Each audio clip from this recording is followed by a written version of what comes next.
प्राचीन समय की बात है। एक शहर में एक व्यक्ति रहता था जिसका नाम चंदन था। वह अपनी पत्नी और 2 लड़का और 2 लड़की के साथ रहता था और वह किसी छोटे छोटे प्लांट में काम किया करता था। चंदन और उसकी पत्नी खुशी खुशी अपना जीवन व्यतीत कर रहे थे। समय का चक्र बीत रहा था और उनके लड़की लड़की बड़े हो जा रहे थे।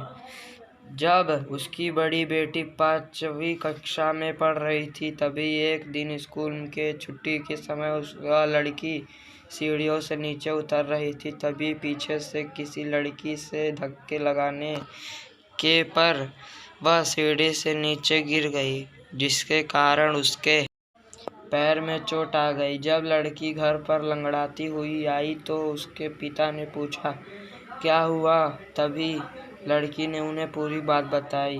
पिता ने सोचा छोटी मोटी चोट है और यह सोचकर उसने अपनी बेटी से कहा, इसे गर्म पानी से सेक लो, ठीक हो जाएगा। कुछ दिन बीतने के बाद लड़की का पैर फूलने लगा और उसे चलने में दिक्कत होने लगी। तभी उसके पिता ने कुछ लोगों की बात सुनकर किसी एक ओझा को ले आए, जबकि उसे कुछ नहीं आता था और वह पैर ठीक नहीं कर पाया।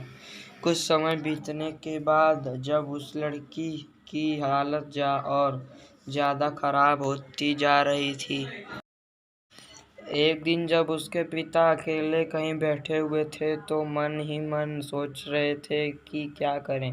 तभी सोचते सोचते उनके दिमाग में आया, क्यों ना डॉक्टर को दिखाया जाए। तभी दूसरे दिन वह अपनी लड़की को लेकर वहीं पास के अस्पताल में जाते हैं। डॉक्टर जब लड़की को देखता है तो लड़की के पिता से कहता है कि जल्द ही इनका ऑपरेशन करना पड़ेगा,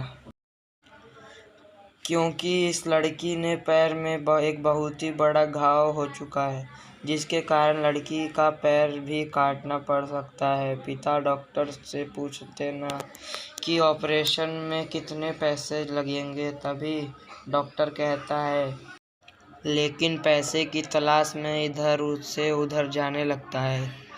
इधर उधर भाग दौड़ करने के बाद पैसे की व्यवस्था कर लेता है और लड़की का ऑपरेशन हो जाता है। ऑपरेशन के बाद लड़की अपने घर आ जाती है, परंतु लड़की के पैर में कुछ सुधार न होने के कारण पिता चिंतित रहने लगता है। इसी तरह 4 साल बीत जाते हैं तथा पैर में लाख लाख रुपए